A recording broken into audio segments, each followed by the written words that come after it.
नमस्ते दोस्तों, आज इस वीडियो में मैं आपके साथ एक ऐसा ETF शेयर करने वाला हूँ। ये ETF उन कंपनियों में पैसा लगाता है जिसके वजह से ये पूरी दुनिया चल रही है। जी हाँ, मतलब ये ETF ऐसे स्टॉक में इन्वेस्ट करता है, अगर वो कंपनियां बंद हो गई तो समझ जाओ ये पूरी दुनिया शट डाउन हो जाएगी। मतलब पूरी दुनिया का काम ही नहीं चलेगा, आप ऐसा समझ सकते हो। ठीक है, मैं आपको ETF का नाम दिखाता हूँ। ETF तो इंडिया का है, यानी कि जो कंपनी है वो इंडिया का है। मैं मोतीलाल ओसवाल की बात कर रहा हूँ, पर ये इन्वेस्टमेंट मतलब अमेरिका की जो कंपनी उसमें इन्वेस्टमेंट करता है। ठीक है, तो ये ETF ना बहुत ही मतलब इसको मिस नहीं करना चाहिए और इसको इग्नोर नहीं करना चाहिए, एक बात ध्यान देना। पर आगे बढ़ने से पहले मैं आपको बता देता हूं कि आपके साथ मैंने बहुत पहले मतलब बहुत पहले भी क्या 2-3 महीने पहले एक ETF शेयर किया था जिसका नाम था Mirae Asset New York FANG ETF। ठीक है, उस टाइम पे इसका प्राइस चल रहा था अराउंड 93 रुपीज़ के आसपास। फिर ट्रंप जी आते हैं, इलेक्शन जीतते हैं और ये ETF पूरा फायर हो जाता है और 119 तक जाता है। अभी चल रहा है 109 रुपये। ठीक है, मैं आपको बस रिमाइंडर दिलाने के लिए बता रहा था, आप भूल गए रहोगे, मैं नहीं भूला हूँ। इसको मैंने 93-94 रुपीज़ से बताया था कि ये मैंने थंबनेल भी शायद ऐसा डाला था कि दुनिया का सबसे अच्छा ETF। ठीक है, ऐसा मैंने थंबनेल भी डाला था। और वहाँ से ETF देखो, ETF में 5 रुपया भी चलना बहुत बड़ी बात होती है। ठीक है, ETF स्टॉक से बहुत अलग होते हैं। अब बहुत लोग बोलेंगे क्या हुआ 93 से 110 चला गया। भाई ETF है, इसमें हमारा पैसा बहुत ही स्टेबल रहता है, मतलब एक म्यूचुअल फंड की तरह। और 93-94 रुपये से 110 रुपया चलना प्लस स्टेबल और सेफ साइड रह के बहुत बड़ी बात होती है। ठीक है, क्योंकि अभी आजकल लोगों को आदत लग गई है, लत लग गई है बड़े बड़े रिटर्न्स की, कि तुरंत 500 से स्टॉक 700 हो जाता है तो उसमें खुश होते हैं। ठीक है, पर 93 से ETF 110 चला गया अभी, क्योंकि देखो ये ETF में आपको कुछ भी गिरावट देखने के लिए नहीं मिलेगी, देख रहे हो ना, तो ये स्टेबल टाइप रहते हैं। ठीक है, तो इसके लिए 93-94 से 110 रुपया चलना भी बहुत बड़ी बात होती है। यहाँ पे अब मैं ETF एक लेके आया हूँ आपके सामने, Motilal Oswal most share Nasdaq 100 ETF। अब ये नेस्डेक 100 ETF क्या है, जैसे एक एग्जांपल के लिए मैं बता देता हूँ, जैसे इंडिया का हुआ Nifty 50, Nifty 100, Nifty mid cap 100 company, तो सेम नेस्डेक का भी टॉप 100 कंपनी है। ठीक है, अमेरिका के बाजार में जो लिस्ट है ये उसका ETF है।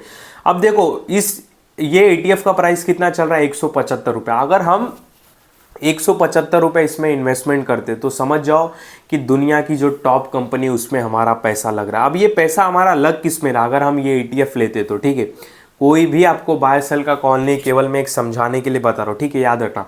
यहाँ पे देखो मैंने ओपन कर लिया क्रोम ब्राउज़र, इसमें दिखाता हूँ कि मोतीलाल मतलब किस हिसाब से इसमें होल्डिंग करता है। ठीक है, उसकी वेटेज भी कितनी है, मतलब ये देखो इसमें नेस्डेक 100 लिखा है, मतलब इसमें 100 कंपनियां हैं। अब 100 कंपनियों में से मोतीलाल सबसे ज़्यादा किस में पैसा लगा रहा है मैं आपको वो बताता हूँ। ठीक है, यहाँ पे फर्स्ट एप्पल में मोतीलाल का वेटेज कितना है, अराउंड 9% के आसपास है। तो एप्पल कंपनी में 9% के आसपास का वेटेज है। क्या एप्पल कभी बंद होगा? नहीं होगा, कभी नहीं होगा। एप्पल 1 से लेके एप्पल 16-17 तक निकल गया, पर अभी तक लोगों का मतलब एप्पल से मन नहीं भरा। आज भी अगर कल भी नया लॉन्च करे एप्पल, भले कुछ नया फीचर नहीं लाए तो भी लाइन लग जाएगी नया फ़ोन लेने के लिए। ठीक है, एप्पल यार देखो आईफोन बताने की ज़रूरत नहीं। ठीक है, मतलब कितनी उसकी वैल्यू है और लोग कितना पसंद करते हैं वो बताने की ज़रूरत नहीं। बाद में एनवीडिया मेरे ख्याल से चिप वगैरह बनाती है, मुझे जहाँ तक समझ में आ रहा है। तो उसमें ये 8% वेटेज है इनका, 8.38%। तो ये सबसे बड़ी दुनिया की चिप बनाने वाली एनवीडिया कंपनी है, मुझे याद नहीं आ रहा है, आप कंफर्म कर लेना एक बार। ठीक है, यहाँ पे फिर Microsoft, Broadcom, Meta platform. Microsoft software provide करता है कंप्यूटर के लिए, मतलब इनके इसके बिना चलेगा क्या।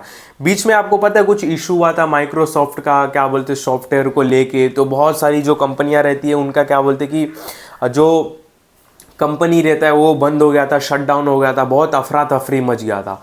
और समझ सकते हो, तो माइक्रोसॉफ्ट अगर बंद हो गया तो क्या हो जाएगा, दुनिया का दुनिया ही नहीं चलेगी। ठीक है, यहाँ पे मेटा प्लेटफॉर्म बोले तो क्या अपना व्हाट्सअप हो गया, फेसबुक हो गया, मैसेंजर हो गया। ठीक है, और कौन सा इन्होंने एक्वायर किया था, इंस्टाग्राम हो गया। अब थोड़े टाइम के लिए जब शटडाउन हो जाता है ना व्हाट्सअप, तो क्या न्यूज़ निकल के आती है, हज़ारों करोड़ों का लॉस हो गया, ये लॉस हो गया, वो लॉस हो गया। ठीक है, बात मतलब हज़ारों करोड़ों में चली जाती है।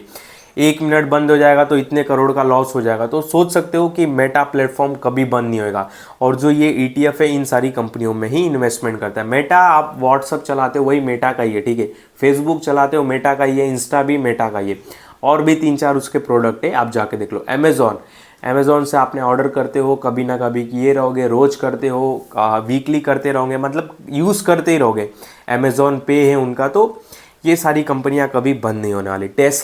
टेस्ला क्या ही बोल रहे हो, मतलब सबको जानते हैं, कार इलेक्ट्रिक, ठीक है, टेस्ला।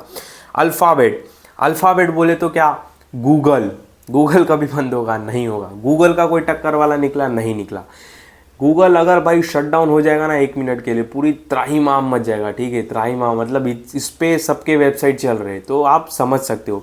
तो ये कुछ ऐसी टॉप 10 कंपनियां हैं जिसमें सबसे ज़्यादा वेटेज है मोतीलाल ओसवाल के इस ETF का, जो मैं आपको ये अभी ETF बता रहा हूँ, इसका सबसे ज़्यादा ETF है। परसेंटेज वगैरह आप देख सकते हो, मैं चाहे तो ये वेबसाइट भी भेज दूंगा। इस तरह ये 100 कंपनियां, नेटफ्लिक्स भी है, पेप्सी को भाई पेप्सी जो पीते हैं, नेटफ्लिक्स आपको पता है, मतलब ये सारी जो कंपनियां हैं हमारे इंडिया में इतना फेमस है, मतलब हम इसके इतने क्या बोलते कि आदत लग चुकी है, आप समझ सकते हो। यहाँ पे एडबो, लिंडा PLC, सिस्को सिस्टम, यहाँ पे और भी देखो, फिर institute, booking, hotel, apply, automobile, ऐसी 100 कंपनियों में ये ETF हमारा पैसा लगाता है, जो हेल्थ केयर से जुड़ा हुआ है, टेक्नोलॉजी से जुड़ा हुआ है, सॉफ्टवेयर से जुड़ा हुआ है।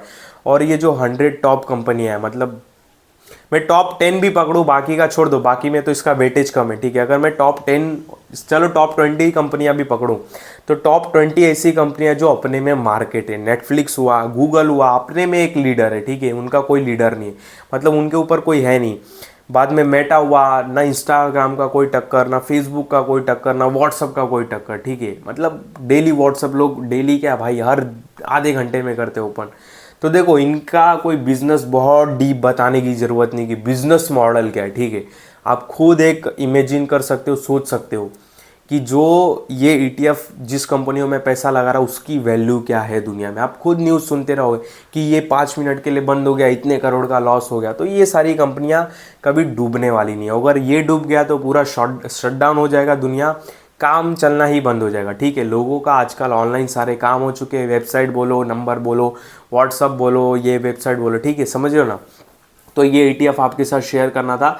आने वाले 3 सालों के लिए ये ETF काफ़ी अच्छा दिखाई देता है, काफ़ी मस्त दिखाई देता है। Motilal Oswal most share NASDAQ 100 ETF, ठीक है।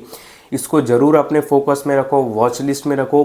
कुछ ना समझ में आए तो आप कमेंट भी कर सकते हो, और फिर भी कुछ ना समझ में आए तो अपना दिमाग लगा के जो ये मोतीलाल ओसवाल जो कंपनी में इन्वेस्ट कर रहे हैं, यानी कि गूगल पे, तो गूगल पे जाके इसके बारे में नॉलेज आप जुटा सकते हो, ठीक है। तो ये था एक ETF। इसके पहले भी एक बहुत सारे 3-4 ETF शेयर कर चुका, मुझे याद आ रहा है, ये चौथा की पांचवा, ठीक है। तो इस ETF को बिल्कुल भी मिस ना करना। घर बैठे बैठे 175 रुपये में फॉरेन कंपनियों में पैसा लगाओ, ठीक है। बाकी कुछ पॉइंट भूल गया रहूँगा तो कमेंट कर देना, मैं कमेंट में ही कवर कर लूँगा। तो इस वीडियो में आपको कोई भी बाय सेल का कॉल नहीं, ध्यान देना। और इस ETF को अपने वॉच लिस्ट में ज़रूर रखना, अपने स्टडी वॉच लिस्ट में। जो भी मैंने अभी बातें बताई केवल समझाने के लिए बताई, बाकी मेरे इस वीडियो में आपको कोई भी बाय सेल का कॉल नहीं, इस बात का ध्यान देना।